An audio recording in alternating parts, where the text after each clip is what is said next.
Hello, my name is Liliana Rios, and I'm an elementary bilingual coach for McAllen ISD. And today I want to share with you a strategy that can be implemented in your science classroom pre-K through second. The strategy is very simple, and it's called Words Alive. The reason why I like this strategy is because the student's thinking actually becomes visible. The teacher's actually able to see whether the child has obtained the concept, the science concept. If the child has not or has a misconception, again, the teacher would be easily able to see whether the child has attained the concept or not. Now, what do you need to make this Words Alive happen in your classroom? Very simple. All you need is the science concept or the TEK that you're going to be teaching that week. You need index cards and markers.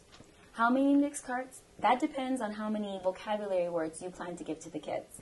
If you want to give them 5, then they need 5 each. If you give them 10, they need 10 index cards. And of course, any size will do.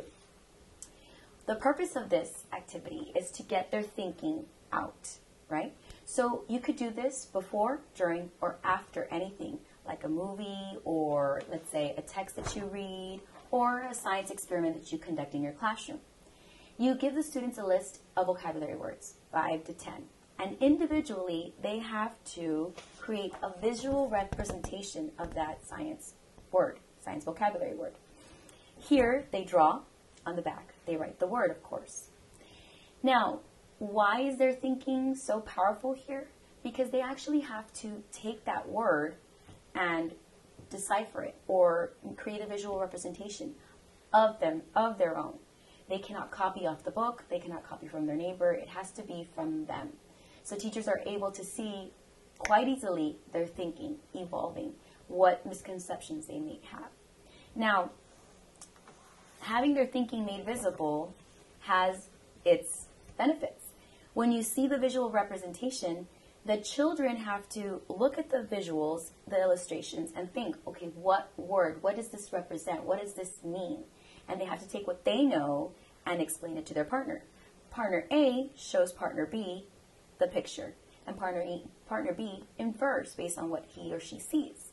Now, let's say partner B is having some trouble deciphering this. Partner A has to step in and discuss and be able to explain what their picture is. What is this? Thinking visible. You're allowing them to discuss, you're allowing them to talk about what it is they know about science, about that word. After they're able to discuss a little bit more, partner B should be able to understand the vocabulary word. It's really just that simple. If you want to make this vocabulary or this activity a little bit higher order, you can add it where the child adds a sentence. Okay.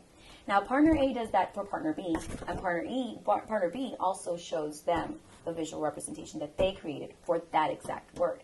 It might be different. It might be a tornado. It might be a hurricane, but it's all weather. So now we do have some differentiation in this activity. Let's say you have an advanced ELL and these words are too baby for them.